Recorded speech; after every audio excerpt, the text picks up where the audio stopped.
भारतसँग वार्ता र अन्य आवश्यक पहल जारी राख्दै कालापानी लिम्पियाधुरा क्षेत्रमा चीनसँग सीमा सम्बन्धलाई नेपालले स्वतन्त्र रूपमा कसरी अघि बढाउने हो गम्भीर पहल आवश्यक छ। गत महिना नेपालले सरकारी लोगोमा अङ्कित नक्साकृति सच्याउन संविधान संशोधनमा पाएको अपार समर्थनको राष्ट्रवादमा रङ्गिरहँदा पूर्वी लद्दाखको गलवानमा चिनिया फौजसँगको झडपमा 20 जना भारतीय सैनिक मारिए, अरू केही हराए।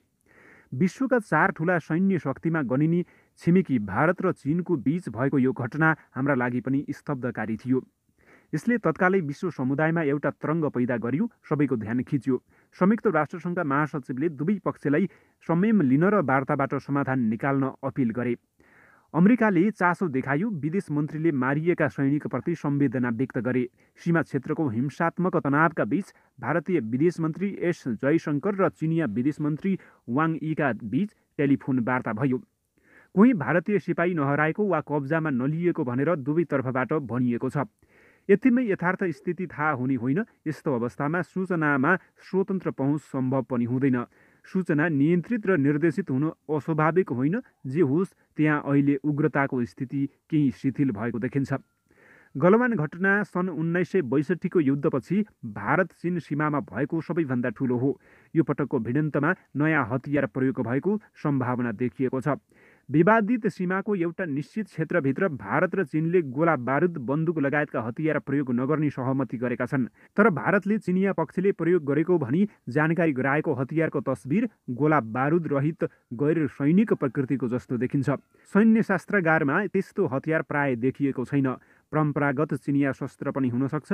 20 जनाको ज्यान लिने त्यो हतियारको प्रयोग कसरी भयो, त्यसको प्रहार कस्तो हुन्छ, कति घातक क्षमताको छ भन्ने कुरा शस्त्र विज्ञका लागि नयाँ चुनौती र खोजको विषय बनेको छ। काश्मीरदेखि अरुणाञ्चल प्रदेशसम्मको हिमाली क्षेत्रमा भारत र चीनको सिमाना फैलिएको छ। ब्रिटिस इन्डियाका पालामा तय भएको तत्कालीन भारत र तिब्बत बीच मैकमोहन सीमा रेखालाई चीनले मानेको छैन। सीमा विवादको मुख्य कारण यही हो। यो सिमानाको सबैभन्दा पश्चिमको बिन्दुमा पाकिस्तान नियन्त्रित काश्मीर छ। त्यहाँ चीनले दाबी गरेको भागलाई पाकिस्तानले छोडेको छ। बीचमा नेपाल र भुटान छन्। नेपाल र चीन बीच सीमा विवाद छैन। दुवैले सीमा सन्धि गरेका छन्। भुटानसँग विवाद छ। 3 वर्ष पहिले भारत चीनका सैनिक आमने सामने भएको दोकलाम चीन भुटानको विवादित सीमा क्षेत्र हो। सर्वाधिक विवाद लद्दाख र अरुणाञ्चल प्रदेशको ठूलो भूभागमा दुवैको दाबी प्रतिदाबी छ। त्यसमा पर्ने सामरिक महत्त्वका घाँटीहरू हटस्पटका रूपमा छन्। गलवान त्यस्तै एउटा प्रमुख हटस्पट हो। सन् 1962 को सीमा युद्धका बेला दुवै देशका फौजले नियन्त्रण कायम गरेको रेखा लाइन अफ एक्चुअल कन्ट्रोलका आधारमा दुवै देशले काम चलाउ अर्थात् डी फ्याक्टो सीमा व्यवस्थापन गर्दै आएका छन्। यो क्षेत्रमा चीनले अरू छिमेकीसँग सीमा सम्बन्ध टुङ्ग्याएर भारतलाई एक्लाउन सफल भएको छ। यद्यपि रूस, भियतनाम लगायत दक्षिण चीन सागर, साउथ चाइना सी सीमावर्ती कैयौँ छिमेकीसँग चीनको सीमा विवाद कायमै छ। केही वर्षदेखि चीन र भारत सीमावर्ती क्षेत्रमा आफ्नो सैनिक उपस्थिति बढाउनुका साथै सामरिक पूर्वाधारको व्यापक विस्तार र निर्माणमा लागेका छन्। कुनै पनि बेला सन् 1962 को जस्तै वा त्योभन्दा पनि व्यापक सीमा युद्धको खतरा विद्यमान छ। कुनै एउटा पक्षको पुरै हार वा जितको अवस्थामा अमेरिका, रुस जस्ता शक्ति राष्ट्र पनि निरपेक्ष रहन सक्लान् र भन्ने प्रश्न उठ्छ। यसले पुरै विश्व प्रभावित नहोला भन्न सकिन्न। यद्यपि यो आशंका मात्र हो। अहिले अन्तर्राष्ट्रिय सम्बन्धको स्वरूपमा अनुमान गरिने कुरा होइन। परिणामको मात्रामा केही तलमाथि भए पनि त्यस्तो युद्ध दुवैका लागि घातक सिद्ध हुन्छ। यथार्थ के हो भने सीमावर्ती क्षेत्रमा चीन र भारतको सामरिक खेल र द्वन्द्व चाहिँ स्थायी प्रकृतिको बन्दै गएको छ। 3 वर्ष अघि भुटानसहित त्रिदेशीय सीमामा पर्ने दोकलाममा चीन र भारत करिब 3 महिनासम्म आमने सामने थिए। कुनै पनि बेला भिडन्तको सम्भावना थियो। त्यो टर्यो। दुवै देश त्यहाँबाट आफ्नो फौजी उपस्थिति पुरानै अवस्थामा फिर्ता गर्न राजी भए। त्यस लगत्तै आयोजित ब्राजिल, रुस, भारत, चीन र दक्षिण अफ्रिकाको विकास सम्बन्धी साझा मञ्च ब्रिक्सको शिखर सम्मेलनमा चिनिया राष्ट्रपति सी जिनपिङ र भारतीय प्रधानमन्त्री नरेन्द्र मोदीले दोकलामको जस्तो स्थिति फेरि दोहोरिन नदिन प्रयत्नशील रहने बाचा पनि गरेका थिए। तर त्यो बाचा गरेको 3 वर्ष नबित्दै गलवानको घटना भयो। विगत 3 दशकदेखि भारत र चीनको सम्बन्ध निकै फराकिलो भएको छ। आपसी लेनदेन र सहयोगको व्यापक विस्तार भएको छ। सीमाकै बारेमा पनि गोला बारुद सहितका हतियार प्रयोग नगर्ने सहित दर्जनौं सहमति भएका छन्। तर दुवैतर्फका केही प्रवृत्तिलाई हेर्दा फेरि अर्को यस्तै या योभन्दा पनि गम्भीर घटना नदोहोरिएला भनेर ढुक्क हुन सकिन्न। अहिले विश्वमै दक्षिणपन्थी राष्ट्रवादको पारो धेरै तातेको अवस्था छ। भारतमा मोदीको राजनीतिक अस्त्र नै यही हो। उनले आफूभन्दा चर्को दक्षिणपन्थी राष्ट्रवादको औजार बनाएका छन् सञ्चार माध्यमलाई। खास गरी टेलिभिजन च्यानलहरूमा युद्धको मानसिकता निरन्तर छरपष्ट भएको पाइन्छ। त्यहाँ मोदीसँग असहमत अभिव्यक्तिहरूलाई टक सोका एङ्करहरूले समेत लखेट्छन्, खण्डन मण्डन गर्छन्। अझ सीमा क्षेत्र खास गरी चीन र पाकिस्तानसँगको सम्बन्धमा त भारतीय टिभीले युद्धका बेला समाचार प्रेषित गरे जस्तो गर्छन्। कालापानी लिम्पियाधुरालाई समावेश गरेर नेपालले आफ्नो नक्सा सच्याएपछि भारतीय टिभी च्यानलको त्यो प्रकोपमा नेपाल पनि पर्न थालेको छ।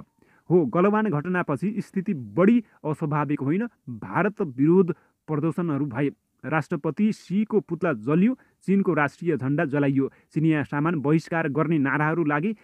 यी तत्कालका आक्रोश र प्रतिक्रिया हुन्। यता चीनले यो विषयलाई आन्तरिक सञ्चार माध्यममा चिनिया र स्थानीय भाषामा कसरी प्रस्तुत गरेको छ त्यसको जानकारी मेरा लागि सहज छैन। र चीनको अन्तर्राष्ट्रिय सञ्चार माध्यम China global television network CGTN global टाइम्सले यसलाई भारतको जस्तो गरेर प्रचार प्रसार गरेको पाइँदैन। मैले यी दुवै माध्यम प्राय हेर्दै आएको छु। भारतमा प्रतिरक्षा विषयको प्रचार प्रसार आन्तरिक खपतका लागि बढी महत्त्वको देखिन्छ, जबकि चीनले स्थलमै आफ्नो काम तामेल गरेर देखाएको छ। सायद चीनको सैन्य शक्ति, प्रहार क्षमता र आत्मविश्वासका कारण पनि यो भिन्नता देखिएको होला। साथै समाज र राजनैतिक भिन्नताले गर्दा पनि होला। खुला समाज र लोकतन्त्रका कारण भारतमा सूचनामाथि पुरै बन्देज र नियन्त्रण सम्भव छैन। चीनमा एकदलीय प्रणाली छ, राजनीतिक असहमतिलाई ठाउँ छैन। सूचनामा सरकारको एकछत्र नियन्त्रण छ। तथापि CGTNको प्रस्तुति सम्यक लाग्छ। त्यसले बाह्य जगतमा चीनको छवि र प्रतिष्ठा बढाउन योगदान पुर्याएको छ। कूटनीतिक व्यवहारमा पनि चीन बढी सुसंस्कृत छ। भारतको कूटनीतिक प्रस्तुति भद्दा लाग्छ। नेपाली सञ्चार माध्यमका प्रस्तुतिहरू पनि मलाई धेरै उन्नत लाग्छन्। तिनले फरक मत अभिमत सर्वाधिक रूपमा प्रतिनिधित्व गर्छन्। त्यसैमा मैले लोकतन्त्रको जीवन्तता देखेको छु। उग्र राष्ट्रवादका केही प्रवृत्तिबाट भने हामी पनि मुक्त छैनौँ। हामी सचेत हुनुपर्ने ठाउँ भनेको राष्ट्रवादको अभिव्यक्ति र प्रस्तुतिलाई कसैले आन्तरिक राजनीतिक खपतको औजार बनाउला भनेर हो। उग्र राष्ट्रवाद आगोको लपका जस्तो हुन्छ। त्यसले स्वतन्त्र चिन्तन र विचार विमर्शका लागि ठाउँ दिँदैन। चीन र भारतको सीमा द्वन्द्वको प्रकृति हेर्दा कालापानी लिम्पियाधुरा निकै संवेदनशील देखिन्छ। प्रकृति उस्तै छ। यहाँ पनि भारतले सडक विस्तार गरेको छ। चीनपट्टि पूर्वाधार निकै विस्तारित र सुदृढ छ। यो क्षेत्रमा भारत र चीनको सीमा विवाद पनि छैन। त्यसैले 5 वर्ष अघि भारत र चीनले यो नाका भएर व्यापार बढाउने द्विपक्षीय सहमति पनि गरेका थिए। यो विषय सार्वजनिक भएपछि नेपालले त्यसको विरोध गर्दै दुवै छिमेकीको ध्यानाकर्षण पनि गराएको थियो। भारतसँग विवादै छ, जसको समाधानका उपाय र विकल्पको खोजी त गर्नुपर्छ नै। भारत सरकारको वर्तमान मानसिकता हेर्दा ऊ सजिलै त्यहाँबाट हट्ने सम्भावना देखिँदैन। भारतसँग वार्ता र अन्य आवश्यक पहल जारी राख्दै त्यो क्षेत्रमा चीनसँग सीमा सम्बन्धलाई नेपालले स्वतन्त्र रूपमा कसरी अघि बढाउने हो गम्भीर पहल आवश्यक छ। एउटा काम भने नेपालले तत्कालै गर्न आवश्यक छ। कम्तीमा त्यो क्षेत्र भएर भारत र चीनले गर्ने कारोबार कि त बन्द गर्न चीनलाई मनाउन सक्नु पर्यो, कि नेपाल समेत सम्मिलित त्रिदेशीय समझदारी सम्झौता हुनु पर्यो। नक्सा देखाएर निशानछाप संशोधन गरेर मात्र त्यो काम पुरा हुँदैन।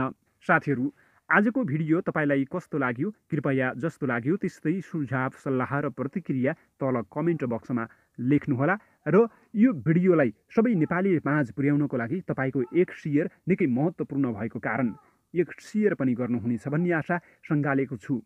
र आजको भिडियोबाट अर्को भिडियोसम्मको लागि आज्ञा चाहन्छु। नमस्कार।